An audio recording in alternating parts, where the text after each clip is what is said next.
On today's Locked On Thunder podcast, the Oklahoma City Thunder get a huge bounce back win in game number 2 against the Indiana Pacers. SGA was brilliant, and the Thunder learned their lesson.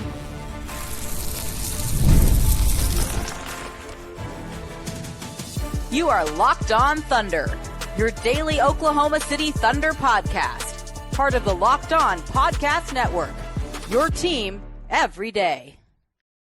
Let's get it going on the Locked On Thunder podcast on the Locked On Podcast Network, your team every day. I am your host, media member and beat writer for Thunder and SI, Rylan Stiles. Follow the show on Twitter at LO ThunderPod. Follow me on Twitter at Rylan_Stiles. And thank you so much for making us your first listen every single morning, every single day, because we're talking about the Thunder winning a finals game for the first time in 13 years, getting this win to even up the series 1-1 as SGA was brilliant. And the Thunder got back to their identity, but also learned some lessons from game number 1. The Thunder have controlled this series. I mean, they've outright controlled this series for the vast majority of it. However, they let go of the most important part of it was game 1 in the fourth quarter when they let go of the rope. And then, of course, the Pacers led at the 0.3 second mark. And that's enough to get a win. That's enough to have a tied series. But it just shows that the Thunder are capable, as we knew heading into the series, of playing fantastic basketball. And tonight, they did it for the full 48 minutes. And I thought that there was a couple of quotes from postgame that really explain what has been an embodiment from this Thunder team, what has been their bread and butter this entire season. Chet Holmgren and SGA talking about what it feels like when you're playing Indiana and you get up by 15, 20, and you know that another Indiana run is coming. Chet Holmgren said, you can't play like you're up. You've just got to try. You can't try to just run the clock out. You have to continue to score and continue to stack stops on the other end. And SGA said, you can't just land the first punch. You've got to keep landing punches all game long. And he obviously gave the team some grace of you can't play a perfect game, but it's about landing as many punches as possible, not just the first one. And so often we think about that first one and how it sets the table for the 48 minutes. But this Indiana team truly does play all 48 minutes. And this Thunder team responded in a game in which they grew their biggest lead in that second quarter, getting up by 23 points. Right after that, you saw the Pacers go on a 10-0 run. So it was a 35-9 Thunder run that they were playing fast. They were making quick decisions. They were stacking stops, and it led them to a 23-point lead. Indiana calls a timeout, and Indiana immediately goes on a 10-0 run to put the Thunder lead to 18 at the half, which, the fact that the deficit only got cut from 23 to 18 is a big win for the Thunder at the end of that second quarter, considering how sloppy things got for them heading into intermission. And then the Thunder were able to parlay that into a second half where they continued to keep the foot on the gas, and they had to navigate through some adjustments of the whistle. The officials tonight, I thought, were consistent in each half. It was just a different consistency. The first half, they were consistent in letting everyone, it's just no holds bars. It's a bar fight in the first half. Second half, you couldn't look at somebody funny without getting a call on either side. And so each team had to adjust in real time to the different whistle. The Thunder did that. The Thunder were able to maintain their lead and were able to keep the Pacers at arm distance for 48 minutes instead of the 40 minutes from game 1. And that understanding of, hey, it can be at the 5-minute mark and you can be fending off the Pacers all game long. If you start to play, like Chet is saying, of like you're in the lead and you start to kind of go on cruise control, try to run the clock out, they're going to beat you. And to learn that lesson after one game has been what this young Thunder team has done all year long. It's funny how the conversation has shifted around Oklahoma City, because on every single squad show that we've ever done on this network, during the regular season, you get beat over the head with Matt Moore and others saying that this team's too young to do anything. And then they get to this stage and they lose in game 1, and it's the biggest failure of all time. And they've continuously found ways to improve and learn from those mistakes. That's what's gotten them here. They had to grow up in that Denver series. They had to learn in that Minnesota series how to play with a series lead. And against Indiana, they had to learn how to play against the Pacers and how to play for 48 minutes and finish a game all the way through. Because the reality is, as Mark points out, that the Pacers are an acquired taste. The reality is that the Nuggets and the Timberwolves, they didn't make the Thunder run through the ticker tape, right? They didn't make the Thunder finish. They gave up. They rolled over. In the blowout games of those two series, both teams were willing to wave the white flag. That's not in this Pacers team. Even as they have a 1-0 series lead and have done their job, just like that Denver team had did their job in game one of that series. Like the Pacers didn't quit until it was mathematically impossible for them to win. And the same can't be said for other squads, right? So they had to learn how to play a 48-minute game as a very young team, and they did that. And they did that mainly by playing quicker, making better decisions, by being better in transitional opportunities, right? It doesn't translate into numbers because they actually lost fast break points. They actually weren't too much better in points off turnovers tonight comparatively to game one because they only forced 15 turnovers for Indiana. The Thunder had about 14 points off of those turnovers, so that they weren't even that much better in that area. But the process was better. The process was extraordinarily better in the half court. The Thunder ran much better offense in this game. They had higher screens. They actually set more screens because typically the Thunder like to slip screens and just kind of ghost them. And that doesn't initiate the contact, thus initiate switches and initiate kind of miscommunication from the Pacers defense. They did that tonight at a much higher clip, and especially Isaiah Hartenstein went a long way in helping the Thunder create advantages with his screening. They had more ball movement. They had quicker ball movement, and they started the actions earlier in the shot clock and found multiple different opportunities in one possession to eventually break down this Pacers defense and eventually get points. And a large part of that was because of the MVP, was because of SGA. But you also saw Chet Holmgren bounce back in a big way. And you can't forget what you saw from Aaron Wiggins. I mean, like to put it frank, like more of your team showed up tonight than they did in game one. I mean, the Thunder made almost half their shots, 48% from the floor, 39% from three, 87% from the free throw line. The Thunder won the rebounding battle by 2. And to me, win the rebounding battle is a blanket statement in this case of in every series, I've been looking at the Thunder just be competitive on the glass. You can't have these lopsided rebounding columns like you had in game one against Indiana, like you had in your losses to Denver. Can you just get within 5 of either side, right? 4 of either side, 2 of either side. And in this case, they got on the high side 50-48. They turned Indiana over a couple of more times, 15-13. 13 is an extraordinarily, high number for the Thunder specifically. But when you look at how the turnovers happened, a lot of that was in the first quarter when they were sped up. And I thought that the adjustment to the game and the moment and the environment happened quickly for this Thunder team. It obviously had to happen because in that first quarter, you saw this back and forth, 6 lead changes, a tie, the giveaways were all front loaded. I mean, that in that first quarter alone, the Thunder were kicking the ball over the court, it felt like, and you look at the end and they had 3 of those turnovers in the first quarter. And then the first half, to kind of bring it out, they had 8 of those turnovers in the first half. So, the Thunder had better ball security as the game went on. They got more comfortable as the game went on, but they just simply made more shots, and it's a make or miss league. Like a lot of the defensive stuff was the same. They changed a little bit. They were able to contest harder the corners as they did in game one, but a lot of the game was the same. It's just the shot making went down, right? Like this is sort of where you just kind of tip it to a make or miss league, and that's where SGA really found his stride and took over this game as the league MVP, as the NBA scoring champion. We're going to get to him coming up. We're going to get to Wiggins coming up and so much more. But first, I want to say right now, my good friends over at Monarch Money, go check out Monarch Money today, because if you've ever checked your bank account and wondered where did all my money go between dining out, online shopping, and entertainment, it's easy to lose track. That's where Monarch Money comes in. It's your personal CFO giving you full visibility and control over your finances. Monarch Money isn't just a budgeting app. It's a complete financial command center. You can track all your accounts, investments, and spending in one place. So you stop just managing your money and start building your wealth. It has all-in-one convenience. It's easy to not juggle multiple apps. Instead, just to use Monarch Money to check your finances, track your spending, and even plan your long-term goals.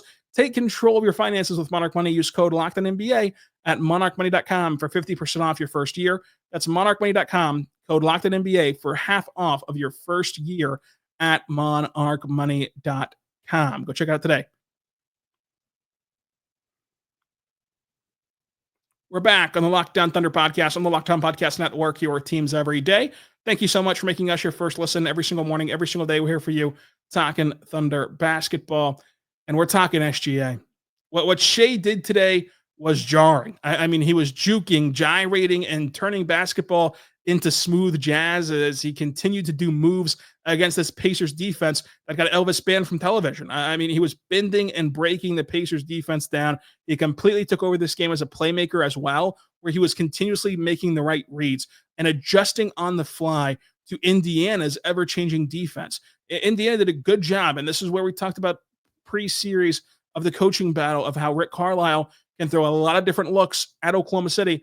You know, they were sticking a defender at the nail to kind of be on top of the point of attack defender defending Shai in the second half as an extra helper, and it didn't matter. They tried zone, it didn't matter. They tried playing him straight up, it didn't matter. And a reason why is his trust in his teammates. And he talked about that after the game, and he said that, you know, no one-man show has ever achieved what Shai's trying to achieve in this game, in this sport of basketball, trying to win championships, and that he needs his teammates, and he needs his teammates to help him, because even his own personal success, which we kind of loft him with, isn't possible without them loosening up the defense with shot making and with trust.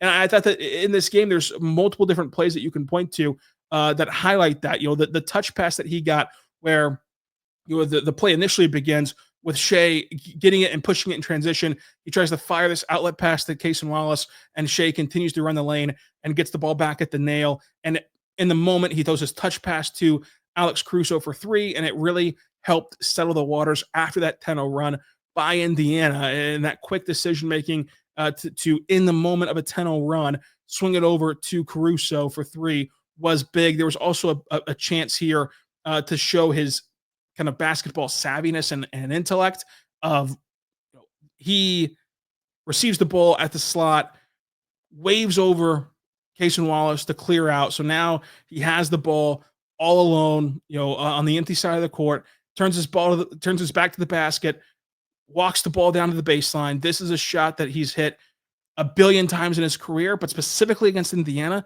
they've been a little bit, in my opinion, too willing to concede that one-on-one back to the basket baseline jumper for Shai in the mid-range. And so on this play, you saw Nesmith start to shade over towards Shai. And the second that Nesmith took a step toward SGA on the baseline, Shai fires it over to J-Dub, and J-Dub misses the wide open three. However, like, still generating that wide open shot, and on the very next play, continuing to be a playmaker, as at that time Indiana was doing the whole chipping away thing. I think it just shows you great maturity and great leadership from SGA, understanding that he has to have his teammates involved, and this whole thing has to work alongside his teammates. I also thought that Shai's individual shot selection, not that it was bad in game one, I thought that it was just more fluid in game two. It wasn't going for the kill shot down the floor. It wasn't just overly hunting mismatches at the cost of slowing the game down. It just felt more in a rhythm, not him individually, again, because him individually in game one had 38 points, but it just felt more in rhythm and in line with the Thunder's overall offense. And I thought the most impressive shot he made all night was an off-ball catch-and-shoot three in the corner, just because, like, how often has Shai had an open catch-and-shoot corner three this year? To still be ready for that shot in that moment and get it off without hesitating in the NBA Finals was huge and cannot be understated. But the way that he really handled all the different junk pitches that Indiana threw at him in this game, and just to get small little sample sizes of that, of planting a guy at the nail, of playing zone, of playing him straight up, I thought went a long way in this one individual game, to take that, digest it for 2 days, and be ready for game three, which I think in one of these two home games, you will see Rick Carlisle throw everything but the kitchen sink at SGA, because you're at home. It's easier to communicate defensively at home. It's easier to change things up at home defensively. And, they haven't got exactly explorative, except for these few examples in game two so far against Shai. There's also this element from Rick Carlisle of, like, I know that I'm talking about him this whole week like the boogeyman, if he's going to figure something out. There's also this element from Rick Carlisle of, like, Indiana, you go back and you watch some of these Shai shots. there's not much more that even a guy like Ben Mathurin, who, like, all the respect to Ben Mathurin, is not the guy you want defending Shai. Even as he's stuck on Shai and Shai's, dancing around and kind of tangling with him, Mathurin sticks with him fairly well, gets a hand in his face, and Shai just knocks it down. At that point, what are you going to do? Like, at that point, what can you do besides tip your cap to SGA, who went on to have 34 points in this game on 52% shooting from the floor, including 1 for 4 from 3 and 11 for 2 at the free throw line. He had 5 rebounds, 8 assists, and 4 steals with a block as well. He also pulled the chair in the low post, like during that first run from OKC to try to gain some traction, gain some separation. He pulled the chair defensively, and this series, he has made his fingerprints on the game felt on that end of the floor, and the 4 steals and 1 block show for it. A lot of his steals come from just being opportunistic, not necessarily being a lockdown defender. A lot of his steals come from being a helper on the weak side of the play. He just goes, gets his hand in the cookie jar, rips it free, and away you go. He's not necessarily doing a ton of the legwork, but still having that level of engagement from that engagement from your two-way star is very rare in the modern NBA. And Shai has done that consistently all season long. It's what got him all defensive votes, but he is more of a complimentary helping defender, and he did that well tonight in this game. And the Thunder utilized him very well in this game. I mean, like the decision from Mark, who I thought pitched a perfect game today, the decision from Mark to take him out for offense defense with 15 seconds left in the third quarter is extremely under the radar. And again, this is why I talk about coaching win or lose, because I think that it's only right and to do right by the coach to do this. And these are little things that nobody realizes and nobody thinks about unless the team loses. Then they think about every decision that's ever been made. The decision by Mark to take Shai out to play offense defense with 15 seconds left was brilliant because you got those 15 seconds of game action. You got a 4-minute long quarter break. You got the start of the fourth quarter, and you brought him in earlier. He went to the scores table at 9:13. Nearly the 10-minute mark of a game that the Thunder had in hand, quote unquote, right? Like, if they weren't playing the comeback cardiac Pacers, you'd have said that this game's over and that this would have been one of the 20 games that Shai hadn't played in the fourth quarter this year. And so to get him back in that game early and still plan for that and understand that you have to put this Pacers team away, I thought was good from Mark. I thought that the decision to go double big in the Thomas Bryant minutes were really good from him. And he picked his spots very well. Like, Thomas Bryant got caught in the paint, which set up an iHeart lob to Chet.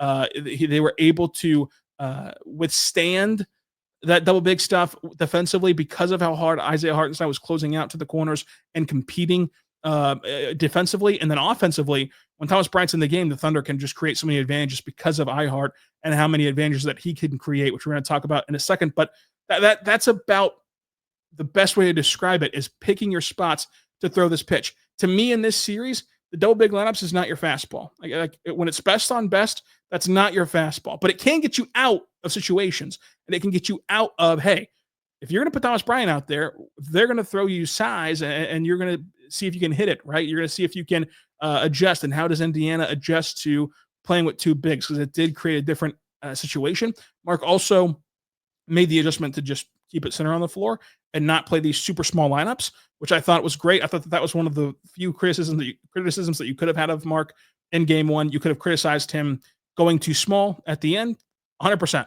Criticized him not bringing Shai back into the game earlier in the fourth quarter, 100%.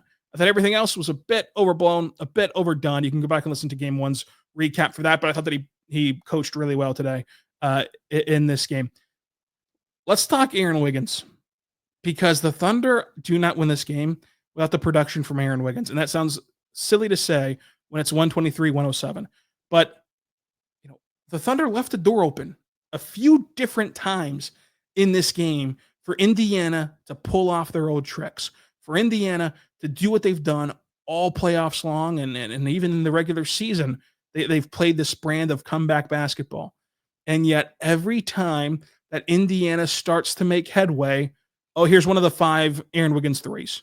Oh, here's an Aaron Wiggins spin cycle of Siakam laying it up at the rim. Aaron Wiggins can create space in a phone booth. Like, he has been an electrifying microwave scorer, and the cost benefit of what you have to concede defensively for what he can spark your offense for, I think in this specific series is probably going to be worth it, because, there's when you look at this series, Indiana and the pace that they play, no matter the five you have on the floor, will create, you know, let's call it half a point per possession just by doing that.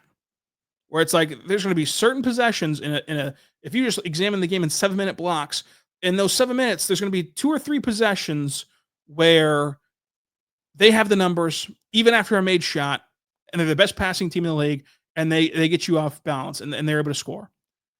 So that's one where it's like, it doesn't really matter if you have a bad defender out there. They were going to score that bucket anyway. And then they're going to have moments where the Thunder naturally are playing a bit too far off in the corner. They whip it to the corner. It's a wide open three. And then at that point, it's make or miss. It doesn't matter if you have great defenders out there or not. You're still leaving it up to the individual shot variance of that specific player.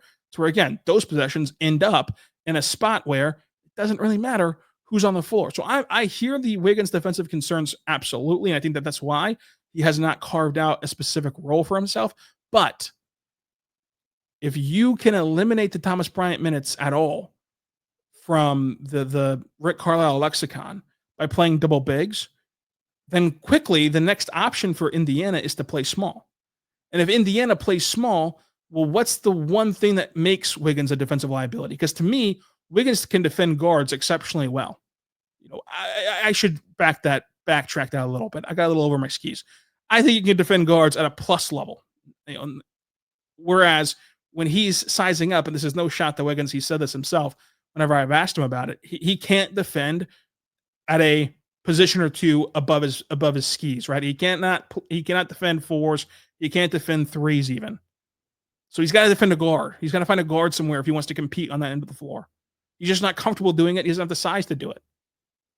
Well, if the Pacers are going to play small, it's easier to find an avenue for him to be an impactful defender, or at least not a complete liability if he can shoot the ball like this. Now, of course, the shot variance is off, so I don't think that you can bake any amount or allotment of minutes for Wiggins into the cake of what the Thunder are trying to do in Game 3, but if he's hitting his shots, he shouldn't leave the floor because you should be able to find and conjure up 4 guys around him that can hide him defensively when you're playing the Indiana Pacers. And it's not a shot at Indiana. It's a kind of explanation of the archetypes of players that they put on the floor.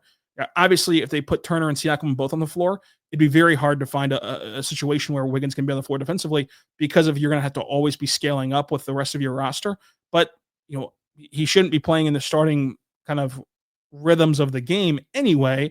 So when the bench unit is in, Wiggins should be able to handle that. And so you could see this become quickly an Aaron Wiggins series. And there haven't really been a lot of Aaron Wiggins series this season, but he has had a lot of moments where he stepped up this season.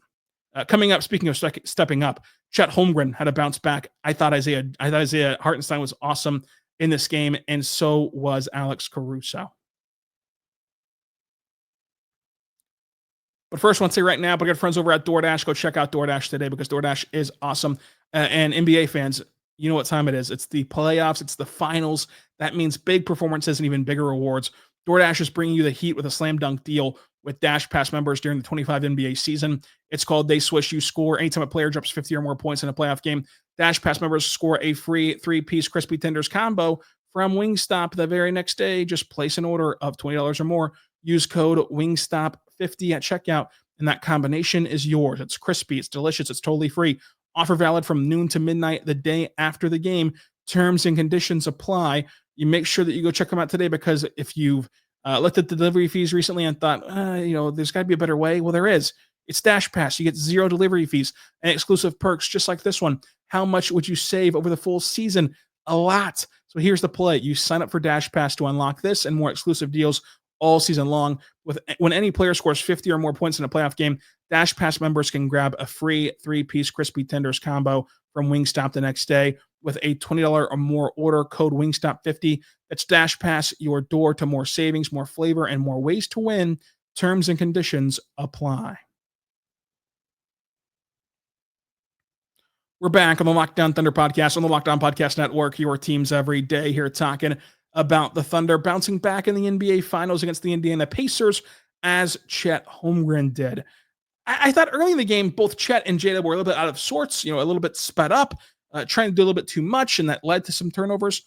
But Chet eased into the game, and part of what helped him ease into the game was hitting this crazy pump fake step back three, and then following that up with a wide open catch and shoot three, and then attacking hard off the catch to slice the lane. And this was the play where I thought Chet really had it, where I thought that Chet got back to the basics of he receives the ball on the wing, he attacks off the catch immediately, gets past the hard closeout from I believe it was Turner, uses the lane to slice through it to the opposite side, not just going straight diving toward the rim like he's a halfback dive, kind of running a stretch play. The other side of the rim, goes up, uses the goal and his body as another defender to the actual defender to shield the ball, gets a clean shot up, gets it through their net, and he has 9 points in the first quarter. And then just the tone of the game. We mentioned his aggression level. We mentioned his offensive force. Well, what does that look like? It looks like when he's in the game and he's demanding the basketball, he bounces to the opposite dunker spot to create some space in the lane after Kenrich Williams gets another hustle play. Kenrich, here's Chet clapping, feeds him the ball. Chet dunks it home. Indiana timeout. OKC up 42-27. And that's what his MVP gets to walk back into. That play that calls an Indiana timeout. Titanium is playing, which somehow has became the new battling cry for Oklahoma City. I don't know who was in charge of making that decision. I have some suggestions that would be probably better than that, but people love it, so whatever. Who am I to judge? I'm not going to yuck anybody's yum. He's demanding the basketball. He gets it. He slams it home. He's screaming. The crowd's going raucous for as raucous as you can whenever you're hearing Titanium. And the Thunder up 42-27 as SGA is coming back into the game. The best player in this series, one of the best players in the world, the MVP, returns to that kind of lead. And that's a moment where you can't lose the game then. I mean, mathematically, can you lose the game? Yes. But if you're a 68-win team with a historically great defense, with the MVP and scoring champion, when he puts you up 42-27, it would be a complete and total disaster, collapse of epic proportions to lose. And so, like, Chet really put the exclamation point on this game. And I just thought that he found the better balancing act of when to hang around the three-point line. And I think that his threes tonight, he made the crazy step back one. He had the 1-3 that was catch and shoot three that was taken away because it was a foot on the line situation. It was a 2, but the 3 threes that he had tonight were really good, really in rhythm, and again finding the balance of when do you hang around versus when do you just get it and go. And he got it and he went a lot tonight to get to 15 points, 1 assist, and 6 rebounds with a block as well. That block came in the double big lineups where he was able to be a help side, defender. Whenever Isaiah Hartenstein stands a guy up in the paint, he rotates over, swats it out of bounds. It's a timeout, Indiana. I think that Chet made a lot of plays to send Indiana into a timeout, which is obviously a sign of that, aggression level, a sign of that energy-giving opportunities that he was able to invest into this team. I thought that J-Dub played better, but I think that the most interesting part of this was that J-Dub could play much better. Like, I think that through 2 games, J-Dub is figuring out where his spots on the floor are, how to get to those spots, how to bend the Indiana defense to the way he wants to play. What he hasn't figured out is putting the ball through the hole. And as you saw in that Denver series, like game 6, people looked at it and had a meltdown, had a conniption. In game 6, and you can go back and listen to it, there are receipts out there for you anytime you want to. Game 6 against Denver, by far his worst game ever, J-Dubs, in the sense of like his basketball reference page, but it goes deeper than that. Like in game 6, he was doing everything right, but he wasn't putting the ball in the hole. It wasn't to that extent where everything's going right for him and he just wasn't scoring, but it was largely that. Like it was largely like the 1 for 5 from 3, open looks, great looks. We dissected a whole play earlier of one of those 4 misses from 3. That shot goes in. He's over 20 points. He has better efficiency. And all of a sudden, like we're really pushing him up the pantheon of players here very quickly in game 2 of the finals. Like he's on the precipice of turning in high-performing games. What we would call on this show, first segment games. How can you get Dub into the first segment of the show? Turn some of these misses into makes. And some of these misses are halfway home. Some of these misses are, geez, how did he miss that? Like he generated a great shot. He got great space. How did it not fall? The big reason why I think he's close to breaking through, 8 for 9 from the free throw line. Continuously continuously applying pressure to the defense tonight. That's what you need from J-Dub. Using his body with more force around the rim to bump guys off their spot, put guys in bad positions and compromised positions to foul him. He goes 8 for 9. Got to make your free throw. Him and Shai missed one. Kids, got to relax at the line. Got to make your free throws. Wiggins missed one too. But in general, like, that's what you need. So, like, if he can just couple a few more bounces going in with what he did aggressively tonight, then the box score looks better. The production looks better, and the Thunder look better. So it's simply make or miss in that sense from Jalen Williams. That's why I don't have a ton of fire, right? Like, everyone in this business with a microphone wants to have fire, wants to have a hot take, wants to go on these diatribes that get clipped out and circulated and talked about. To me, you just got to be yourself and talk normally, and people will find you. If you build it, they will come, so to say. I'm not going to get on here and fake outrage just because he shot 35% from the floor. I watched the game. I know what happened. He shot 35% from the floor. That wasn't a 35% from the floor shot quality game. And the law of averages for an all-star and an all-NBA player is that if he turns out this same shot quality, he'll have a much better game in game 3, which helps the Thunder succeed. I thought Isaiah Hartenstein off the bench tonight was really good, and to kind of show how the Thunder were able to play double bigs better is because of Hartenstein, who had the best 3-point NBA Finals night ever. He only scored 3 points, but he was a plus 17. He had 8 rebounds, he had 4 assists, and he had 1 steal.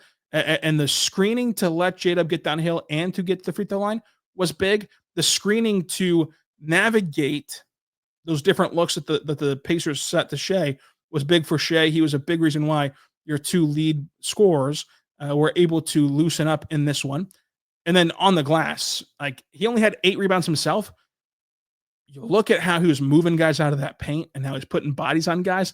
It opened up the floor for the Thunder as a team to win the rebounding battle. I thought that these 8 rebounds from Isaiah Hartenstein won the Thunder the rebounding battle, because it goes deeper than that with how he was boxing out. Kenrich Williams, if Hartenstein had the best 3-point game in NBA Finals history, Kenrich Williams had the best 0-point game in NBA Finals history. He had 0 points, 4 rebounds, and 2 assists, but he kept the scoreboard moving in the right direction. He was a plus 15 with great spacing offensively, where he was able to keep the ball in a rhythm. He was able to keep the ball, finding the right hands, hockey assists, if you will. Defensively, he was everywhere, and he was doing the dirty work, much like Hartenstein. Caruso, he plays basketball with his head on fire. I know he doesn't have hair, so I guess his head's on fire. He plays basketball with his head on fire. And tonight, he scored 20 points, going 4 for 8 from 3. Hello. If you're going to get a 4 for 8 night from 3 and a 5 for 8 night from 3 off your bench in the same game, spoiler alert, the Thunder are going to win that game. Like, they're going to win that game because they can win in so many different ways. Like, if you look at this Thunder team, like the Caruso game tonight, we had 20 points, 3 boards, and assists. Like, they can find production from guys like Wiggins and Caruso, to where then you pair that with Shai, and you pair that with Chet, and all of a sudden you've won the game. And then in game 3, it could be Shai and J-Dub just completely taking over, and Lou Dort going 4 for 3, 4 for 5. Can't go 4 for 3. That's the LPS education system coming back to bite me in the behind. They can win in so many different ways, and Caruso helped them do that tonight. I think he was great. I think he was really, really great tonight off the bench for OKC. There it is. It's a tie series 1-1, and we'll have plenty of previews for you with these couple of days off. We'll have another crossover with Tony East. We'll have other special guests on. We'll also have a mailbag podcast, so drop your questions down below. But it's 1-1 going to Indiana. The Thunder only have to get 1, but if they can get 2, it goes without saying. But that really puts the pressure on Indiana. But getting just 1 is the requirement for Oklahoma City to keep their title hopes off of life support. Are they going to be able to do it? We'll be in Indiana. We'll find out together. But until next time, be good and be good to one another.